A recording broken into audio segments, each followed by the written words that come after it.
So for the past several weeks, I've had an opportunity to kind of travel around a little bit. We were down in Sydney, and then actually yesterday we were up in Carmel, and a couple of weeks ago we were on a farm. And have you ever had different disconnected experiences but begin to hear a recurring theme? It's almost as if someone's trying to have a conversation with you. We were on a farm a couple of weeks ago, and my wife Kim grew up on a farm, so she was having the time of her life. I mean, I was happy to be there. And it was a wonderful experience to be able to go to and leave. And but I could tell that Kim wanted to live on the farm. We were there with two of our friends, Terces and Matthew, who are the founders of Cafe Gratitude and Gracias Madre. And they had this organic farm. I thought all farms were organic, but I was learning all kinds of things while I was there. And it was a little different for me, because I'm used to maybe a dog running through the house, not like lambs running through the house, but it was all right. And then Matthew took me on a walk to the farm and started explaining things to me that I don't remember or understand, and did not understand while he was explaining them.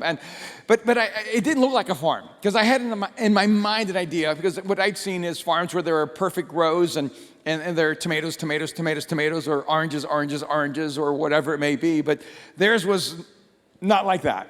It was sort of a psychedelic farm where all these different kinds of trees, and there was all this wildlife, and in between rows there were sheep eating, and he was explaining to me how the way that we farm, tried to make everything standardized, is not the way that God created it.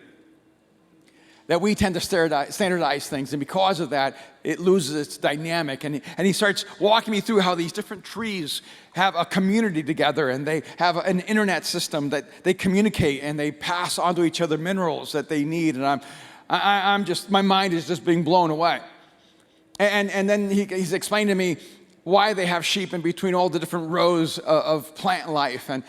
And he said, because then the sheep, they graze, and then they poop, and then that waste becomes fertilizer. But they would move those sheep every day. And he said that's why predators are necessary, because predators would keep the herds moving. And that way the herds wouldn't eat where they just pooped. Otherwise, that would cause them to be diseased, and so it would keep them moving. And he says everything in nature has a reason for existing. And one of the beautiful things in nature is that in nature there is nothing wasted. And so then we go to Sydney, and we see the beautiful environment that's there, and you begin to realize how the coral reefs are so delicate and so fragile, so extraordinary, inhabiting such incredible wildlife. And they're so complex, and it seems like the only thing that can destroy them is us. And then we go up to Carmel to this conference called EG, where they have all these leading thinkers in the world of science and botany and biology and archaeology and anthropology, and all these world-renowned photographers, and they start talking about the same things. About how the earth is this unique system. And in fact, one photographer studied orangutans, and they captured an orangutan on its last day when it died. And then they took the orangutan and they laid it down, and they came back 2 weeks later and they took a picture, and 2 weeks later there was nothing but bones left.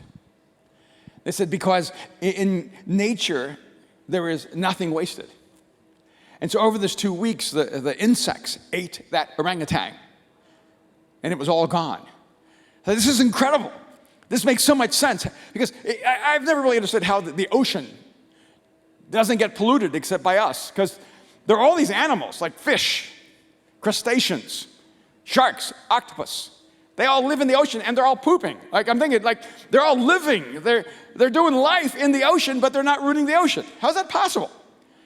How's it possible for termites and mosquitoes and beetles to exist and yet somehow not ruin the natural order? How is it possible? Those are the only ones to do that.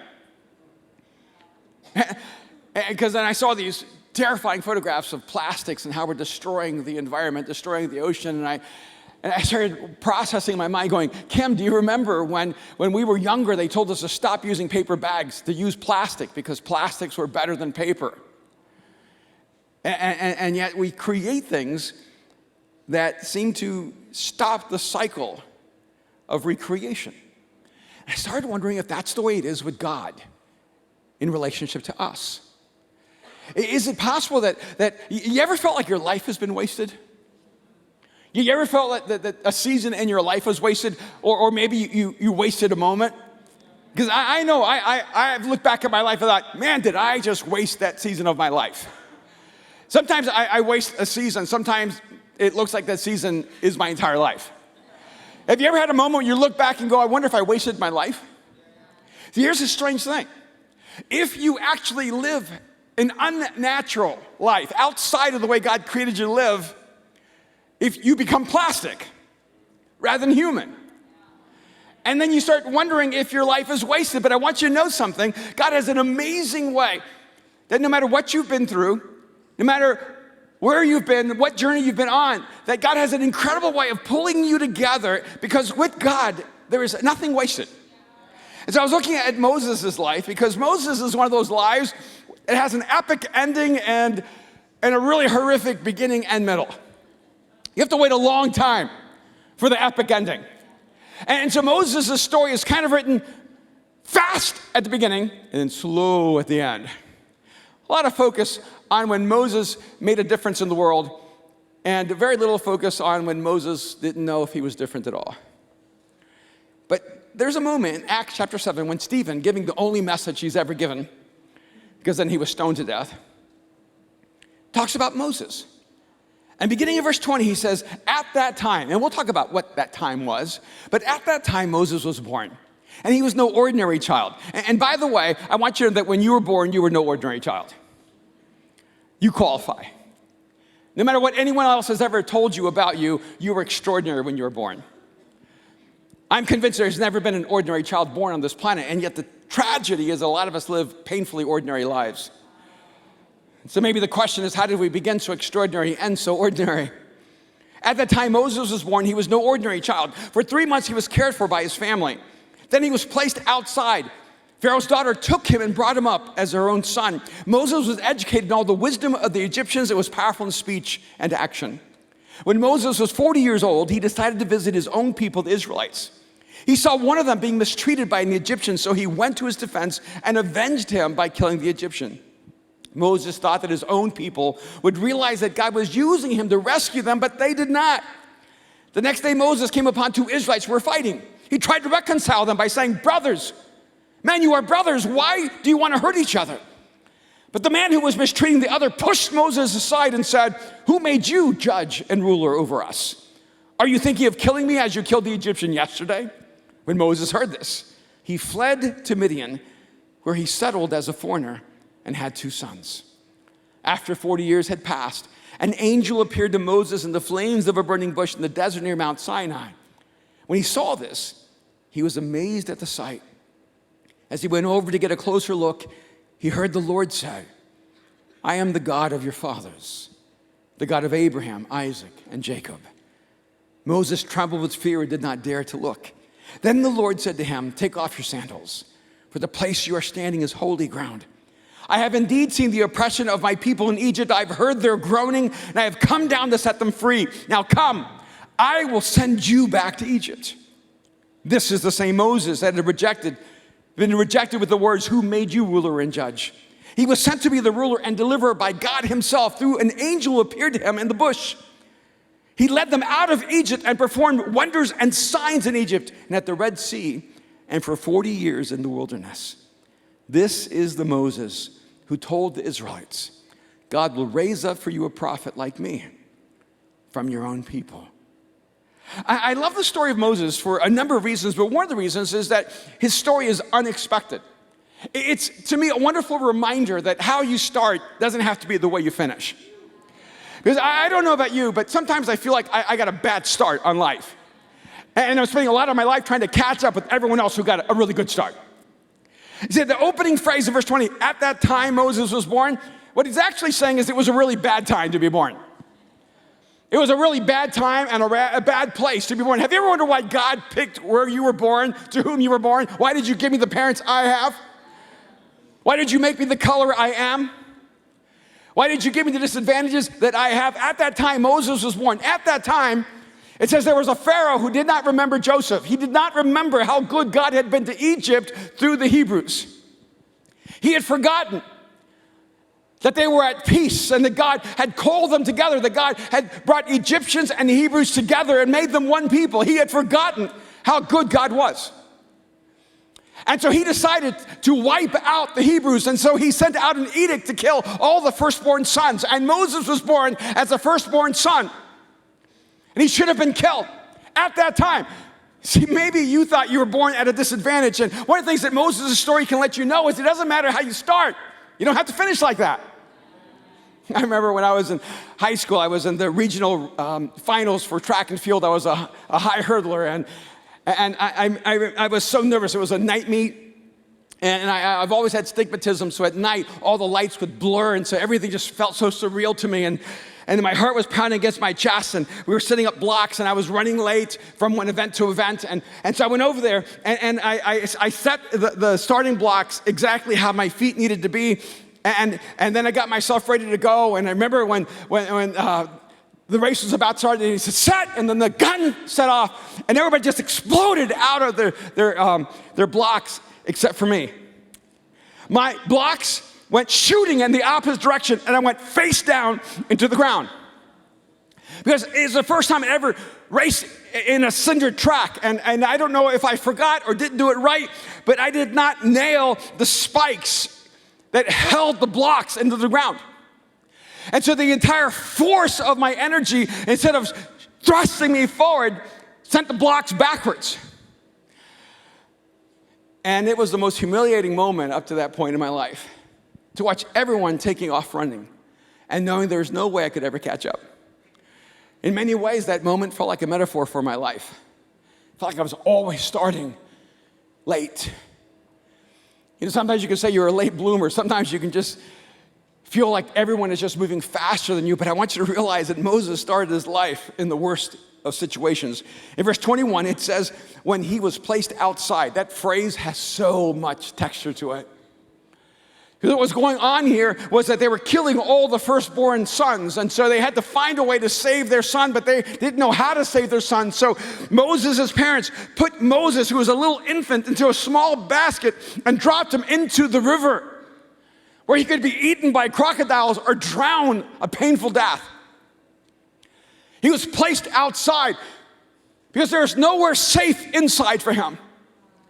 He was placed outside, then he drifts down a river, and of all the people to find him, it's Pharaoh's daughter, the very man who commanded his death, was now going to become his protector. Can you imagine being raised by a surrogate mom whose father wants you dead? You thought you had family issues.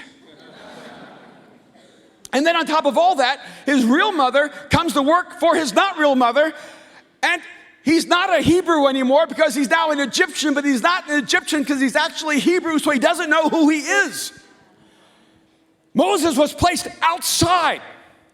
I want you to know, see, with God, there is nothing wasted. See, every wound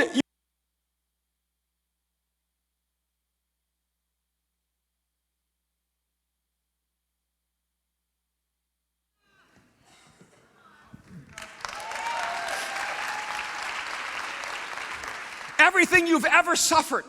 See, sometimes what happens in our life is we feel we're too broken for God to do anything great with our lives. Sometimes we feel we start too much at a deficit for our lives to ever amount to something significant. But I want you to know that there is nothing in your life that God cannot use to make your life better going forward. Because with God, there is nothing wasted. Moses was placed outside. See, I understand this, being an immigrant from El Salvador, learning English as my second language, being an ethnic minority in a world where no one had ever seen a Latino before in their entire lives. See, I know what it's like to be an outsider looking in, and so many of you have maybe even been angry going, God, why am I an outsider? Why am I never a part of the center? And is it possible that God wants you to be an outsider because the outsiders are the ones who need you the most? So instead of lamenting and being embittered toward all the wounds and scars you have in your life, realize that those are the markers that make you relevant for the people who carry those same wounds and those same scars. Moses was placed outside. I think most of us spend our lives hoping someone will pull us inside. But God placed him on the outside so that he could actually lead those who were estranged. Those who were from the outside looking in. The entire Hebrew people We're strangers in a strange land. I think sometimes we look at ourselves and we think, nah, I'm too damaged. I'm just damaged goods. Sometimes you look back and think, God, why did you let this happen to me? And I want you to know we have a world full of pain and suffering. We have a world full of disappointment. We have so many of us stories of failure. But I want you to realize that those are not the waste of your life. Because with God, nothing is wasted. See, God takes all those wounds, all those scars, all that pain, all that suffering, all the disappointment. He takes it all and he shapes you to become someone the world desperately needs you to be. Moses was placed outside. And while he was an outsider, he didn't know who he was. I mean, someone with an identity crisis. Imagine being raised by the Egyptians of being a Hebrew, but you're never going to be an Egyptian. They're never going to accept you because you're a Hebrew. But now you're not a Hebrew anymore because you've been raised by the Egyptians. And so you're never going to be accepted by the Hebrews because you're always going to be an Egyptian. Moses was someone who didn't belong anywhere. He was outside of everyone and everything. Sometimes I think we misunderstand. I've had people ask me, well, how is it possible to understand people so well? And I think, the reason I understand people so well is because I spent my entire life struggling to understand myself. Because if you can be honest about the pain inside of your life, if you can be honest about the wounds that you bear, if you can be honest about your own disappointments and your own failures, if you can be honest about your fears and your doubts, now you can understand everyone in the world. See, it's only when we are dishonest with ourselves that we become estranged from everyone else. Then he goes on to say in verse 22, but Moses was educated in all the wisdom of the Egyptians and was powerful in speech and action. I thought, what a waste of an education, right? Here you have Moses being educated in the ways of the Egyptians when God all along knew he was going to lead the people of Israel out. So why educate them in the ways of the Egyptians if you're going to use them to be the founder of Israel? You ever felt like somehow you didn't get it right? I meet so many people who change careers like 8 times. But I meet some people with significant career shifts, like scientists from MIT, and now I'm a photographer. Medical doctor, but now I'm a painter. I have friends that I go, you studied what? Yes, I'm a lawyer, but I'm selling real estate. I'm a botanist, but I'm an actor. There are so many of us sometimes that go, what was I thinking? Because it didn't take you where you were going. And I look back on my life and see, I didn't know that I was going to come to believe in God. I didn't have that in my future plans. I had no idea I would ever be speaking, trying to convince people that God loves them and that you can't do life without the God who created you. I had no idea I would be here. And I look back and I realize, I was just a philosophy student and a psychology student. What was I thinking? God, why did you waste my life having me study Socrates and Plato and Aristotle and Locke and Hume and Descartes? God, why would I waste my life reading Thoreau's Walden over and over and over again? How many times can you go to the pond? And when I became a follower of Christ, they told me, you got to get rid of all those books. And you got to get rid of all those albums. All those Rolling Stone and Beatle albums. I know, I want them back so badly.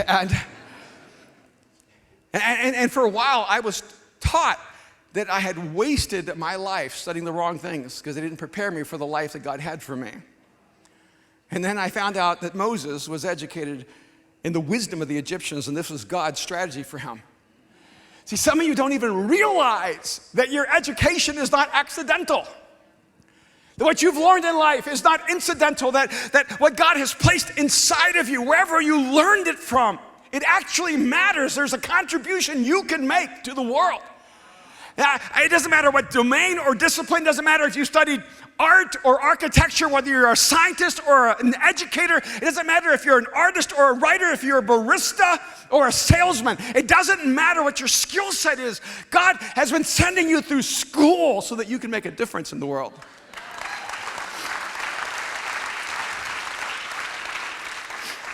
Moses was educated in all the wisdom of the Egyptians and powerful in speech and action. I love being in a room. That's one of the reasons I've loved this conference in Carmel, to be there for a couple days just listening to all these people who do not believe in God and learning from them the great insights that they're gaining from their study of the world. And to realize that all truth is God's truth. And a person doesn't actually have to believe in God to discover something God has actually done in the world. Now I look back and I realize even as a kid, reading Robert Heinlein, Andre Norton, and Isaac Asimov, and just drenching my mind from the age of 9 with science fiction prepared me for this story. Because who would have ever thought that reading people whose imaginations were so expansive would teach me to dream and to imagine? I want you to know that there's nowhere and there's no one that you cannot learn from. There's something wrong in the modern understanding of faith, where we think we need to only learn from each other and not learn from everyone. If you only listen to people who agree with you, you're not learning anything. If you can't learn from people who see the world completely differently than you, you're going to stop expanding your mind, your soul, your essence. Moses was educated on the wisdom of the Egyptians. It was powerful in speech and action. See, because with God, there is nothing wasted. Every skill you've ever learned, every lesson you've ever learned, every place that you've ever been, all of that was a part of the journey of God teaching you and educating you and preparing you. And some of you don't even realize you're engineers and we need you. You're producers and we need you.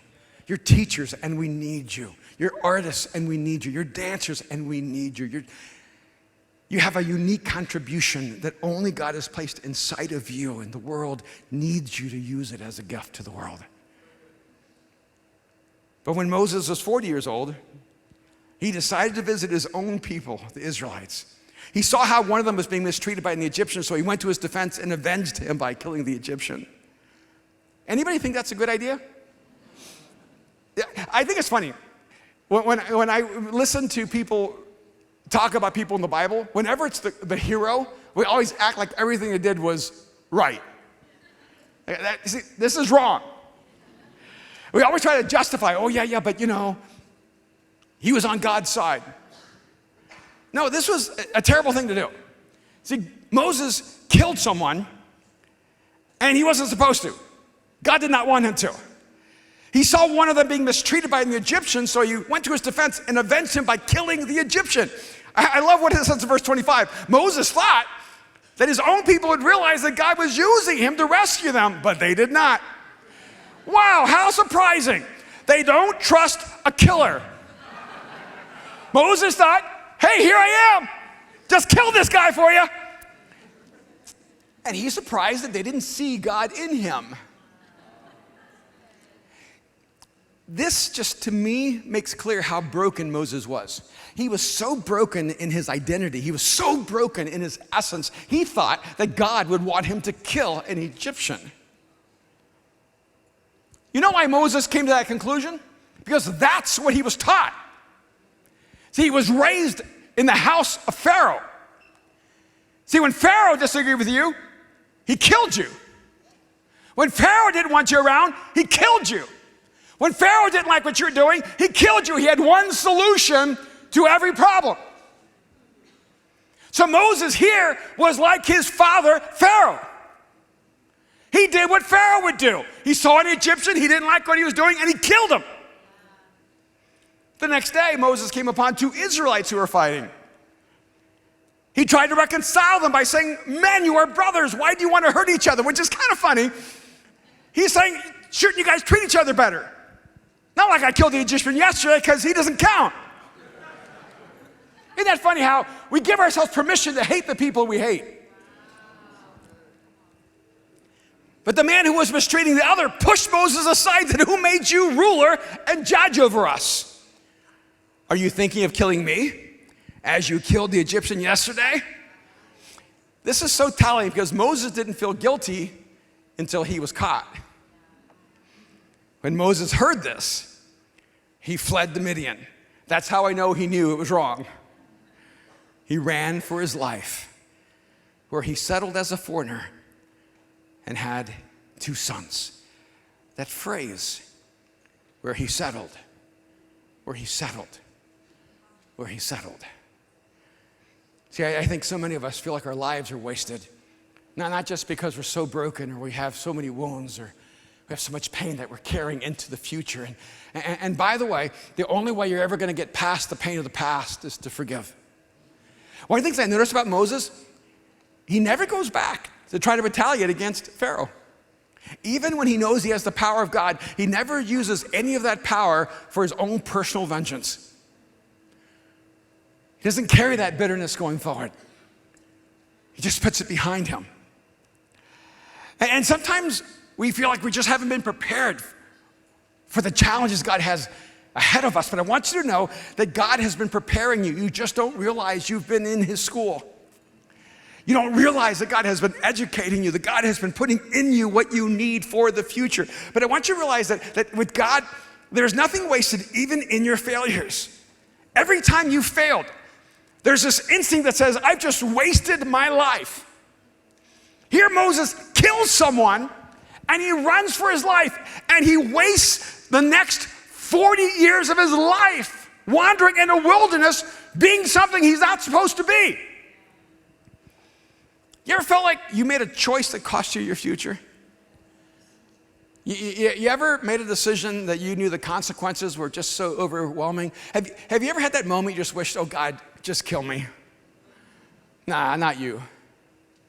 But I've been there. I've been at that point in my life. I thought, God, I just don't know if I can take this. I don't know if I can do this one more day.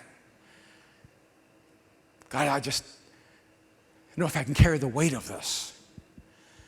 And you know what's really frustrating? When you can't blame anyone else. Right? When you look at your life, you're like, this is on me. Yesterday, I had my day planned because Kim and I were in Carmel. We had a few days at the conference. We were going to catch a plane at 9:30 in the morning, get home at 11 o'clock, and then I was going to go to my first soccer game of the LAFC football team, and I was so excited to get to go. We were taking a couple of friends, and then we get this update. Your plane is delayed from 9:30 to 10:30 due to weather patterns, whatever. Okay, God's in charge of the weather. Can't blame anyone for that one. So we just go get some breakfast, and I'm sort of, I can't believe it, but I can still make it. I can get home by 12, and we can run over to the match at 1. It's going to be okay. And then we go to the airport to return the rent-a-car, and right when we're outside of security, I get a new update. Your flight is leaving at 9:40, but it was 9:22. And we're in the outside of security. So I'm like, Kim, run! With her little legs just trailing behind me, and I'm trying to get through security, and the guy at security goes, it's too late, they've closed the doors. So they can't close the doors, they just sent me the update right now. They go, I'm telling you, the doors are closed, you can't get on the plane. I said, that's not possible because they told me it's gonna leave an hour from now, they just changed it right now. We're here, right now. He goes, well, you can go through if you want. I said, I wanna go through. So we go through, I run to the gate, Kim chasing behind me, and I see the plane, but the door is closed. But it's right there, taunting me. And I'm like, that's our plane. He goes, I'm sorry, sir, but the doors are closed. No, but it's not supposed to leave for another hour. He goes, yeah, but we just sent an update. Yeah, but that's 9:40. You closed that door at 9:22 because I was here. You closed, that plane's overbooked, isn't it? It's overbooked, and that's why you did that. And that poor little guy just staring at me. And I was so mad. I know I'm not allowed to be mad. You ever just been so angry you don't even know why you're angry? I was so angry, and you know what really made me angry? I knew he couldn't do anything. He wasn't to blame. He wasn't United Airlines. He was just a kid wondering why he was working for United Airlines. And I don't know why, but it just made me so mad because I had plans. So I just wanted to explode. But I just always meet someone who listens to the podcast, and I just knew this kid was going to go, oh, I listened to Mosaic, and so I just walked away. I didn't even say, excuse me, goodbye. I just walked away, and then I took my bag and I threw the bag on a chair. There. I'm angry. And I'm going to confess something. Confession is good for the soul. I went to the corner and I kicked the chair. It was screwed in. I couldn't hurt it. It's like, ah! Kid was like, honey, calm down. It's okay.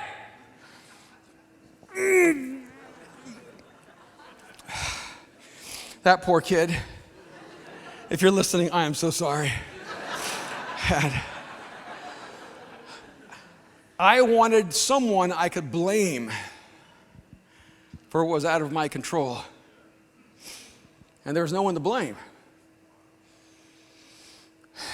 So Kim said, well, 34-1, that's a good record. So 34-1, what's that? She says, we've been married 34 years. I've never seen you lose your temper in 34 years. Now you're 34-1. See, I did not lose my temper. That was me controlling my temper.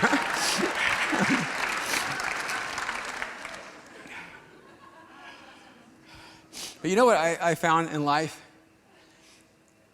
Sometimes we make decisions in our life and we let them cripple us and steal from us our future, rather than realizing that there's no wasted with God. See, maybe you failed in the past. Maybe you've really messed up. Maybe you've sinned against God and sinned against other people, and you're like, man, I've really, really messed up. And there's no one to blame but yourself. And you just feel it inside, you feel trapped. But here's what you need to realize is that the only way to leave your past in the past is to let God create a new future. And so we sat down, we had to wait for 4.5 hours. I mean, I tried everything, every airport, checking out how long it would take for me to drive back to LA.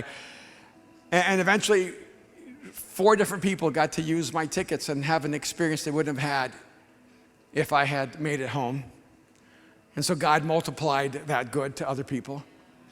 Thought, okay, I'm at the airport for 3 or 4 hours, so I said, okay, let's do a Q&A on Twitter. So I started this long question and answer session on Twitter where just probably 100 different people started sending in questions. And all right, let's just do all the good we can. And God's like that. He's one of those gods who says, look, every time you failed, you thought it was waste. But for me, it was fertilizer. That'll take you a minute. Because there are things that you'll do, choices you'll make, things that you got to own. You just go, yeah, that was me. See, I've made some bad decisions in my life. I've made some wrong choices in my life. I've messed up in my life. And there will always be people who want to define you by the worst moments in your life. See, there are people who will always look at Moses and say, you're just that killer, you're just that murderer, you're just that guy.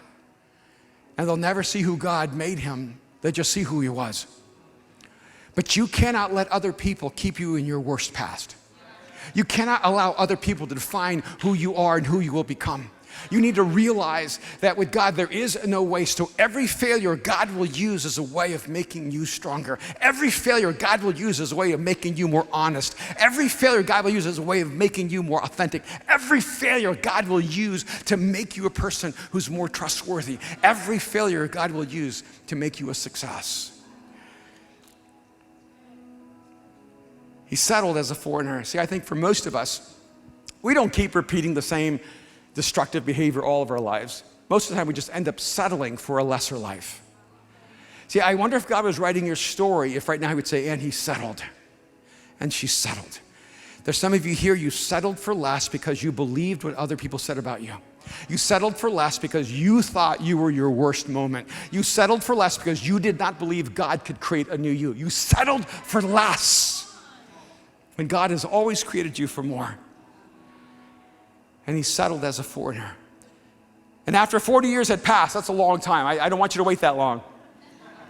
After 40 years had passed, an angel appeared to Moses in the flames of a burning bush in the desert of Mount Sinai. When he saw this, he was amazed at the sight, and he went over to get a closer look, and he heard the Lord say, I am the God of your fathers, the God of Abraham and Isaac and Jacob. And Moses trembled with fear, but did not dare to look. Then the Lord said to him, take off your sandals, for the place where you're standing is holy ground. I have indeed seen the oppression of my people in Egypt. I've heard their groaning, and I've come down to set them free. Now come, I will send you back to Egypt. See, with God, there is nothing wasted on those moments that you thought you've wasted, that season in your life that you thought was wasted. God's gonna send you back to that moment, let you know He's been holding on to it all along, ready to do something new with your life. Now come, I'm gonna send you back. And I love how Stephen writes this. He says in verse 35, this is the same Moses. He wants them to know this is the same Moses.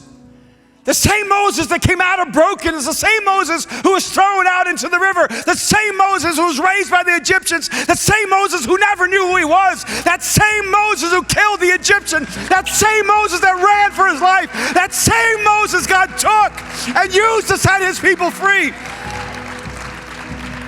This is the same Moses that had rejected with the words, who made you ruler and judge? The answer is God. He was sent to be ruler and deliverer by God himself.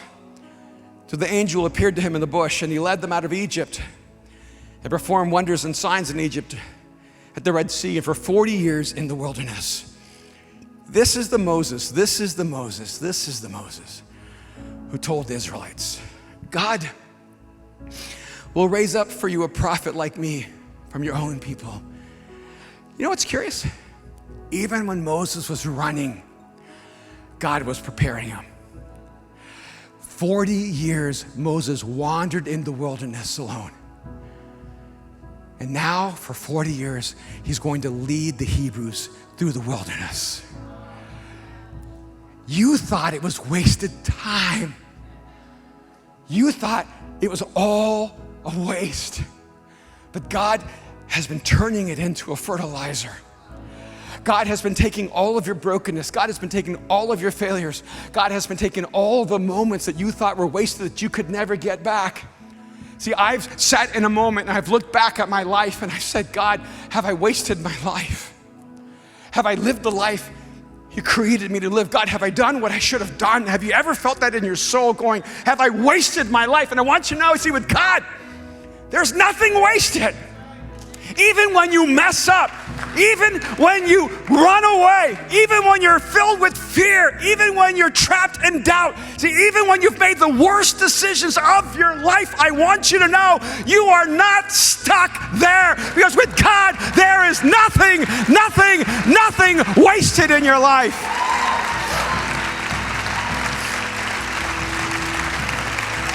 And this is the thing, guys. I think sometimes we treat people as if they don't have infinite value to God. Sometimes we treat people like they're just waste. And I want you to know that God has never looked at a human being and said, nothing there. God looks at you, even in your worst moments, and says, oh no. You can't even see what I can see. If you could just see what I want to do with you, it would blow your mind. So if you're here and you feel like you're too broken, or you've just gone too far off track, or you just made too many mistakes, or you're just too old, or you're just too tired, or whatever it may be, I want you to know, with God, there's nothing wasted. He's just waiting for you to put your life in his hands.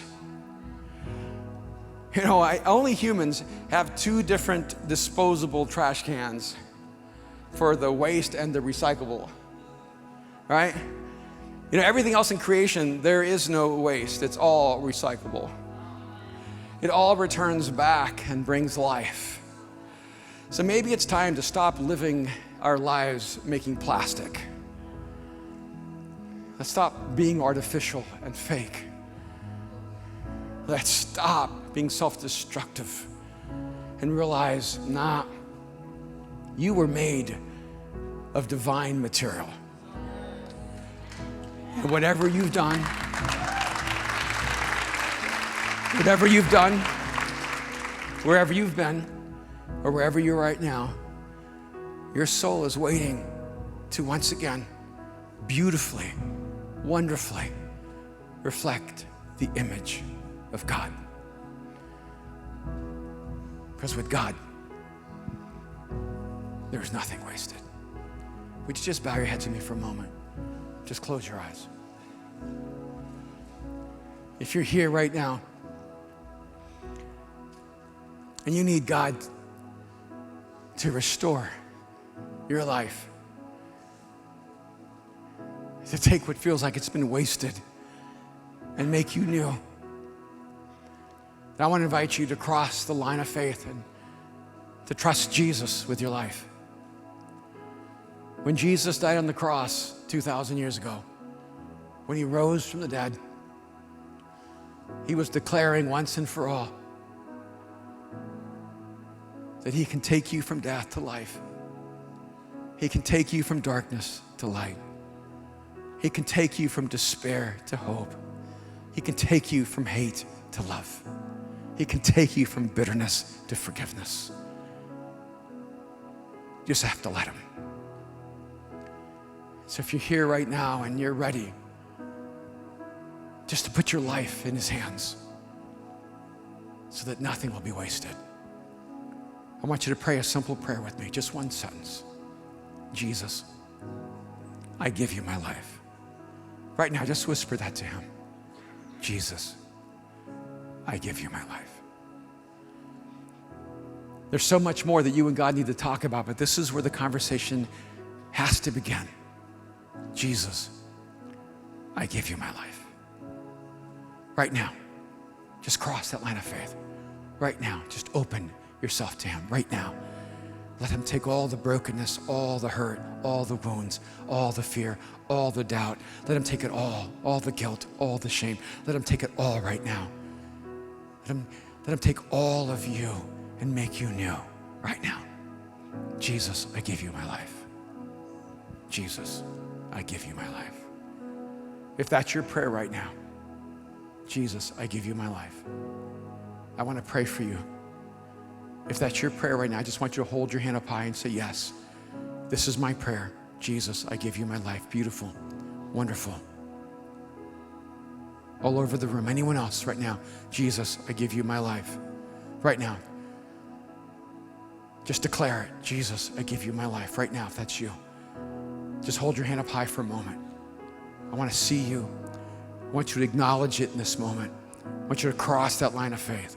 Right now, Jesus, I give you my life. Father, I pray for all these who've opened up their hearts to you, who've crossed that line of faith. I pray that right now, Jesus, you would fill them with your love. May you, God, just fill them with your spirit. Fill them with your hope, with your joy, with your life. God, I pray that in this moment they would know they've crossed from death to life, that they belong to you, that you will never leave them or abandon them. And God, help them to see that with you, there is nothing wasted. It's all just your material to do something extraordinary with our lives. We thank you and pray in Jesus' name. Amen and amen. Can we just thank God for all those who responded to him? So good. Beautiful. I just know there are some of you here and you have underestimated how much God wants to do in your life and through your life. There's just some of you here, you've been sitting on the shelf because you didn't know that God has been preparing you for this moment. There's some of you who have so much talent and gifting, you have skills and intelligence, you have all of this, and you never knew that God wanted you to put it at his feet. But there's some of you here, you've been carrying wounds and scars, you've been so hurt and damaged, and you didn't know that you could find healing and freedom. And I want you to know, it's never too late. You've never gone too far. If God chose Moses to become the founder of a nation, what could God do with you if you just gave him everything and said, God, I'm going to trust you because I know with you, I know with you, I know with you. Nothing's wasted. Let's all stand together.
love it. Every single time we gather, he gives a call for people to receive Jesus. And today, so many people raise their hands. It's so important that if you raised your hand or even decided that in the privacy of your own heart, that you come meet us at the next step. We have a Bible for you. This Bible is just stories of people doing life together on a spiritual journey, finding Jesus. So that's what we do here at church. We want to come alongside of you and help you in your faith journey, grow deeper in the scriptures and with Jesus. So in the back, there are people that are ready for you. They're ready for you. They're ready to talk to you, hug you, or not hug you. Whatever. They're just ready to give you this Bible and come alongside of you to help you know what it means, to be a follower of Jesus. So just go out to that next step. Also, we have team night on Thursday at 8 p.m. If you're interested in being part of a team or even just growing deeper into community, just go back there and ask them about how to get connected, and they'll send you to team night. Also, next Sunday, we're here every Sunday. So we'll see you next Sunday. We love you. Have a great day.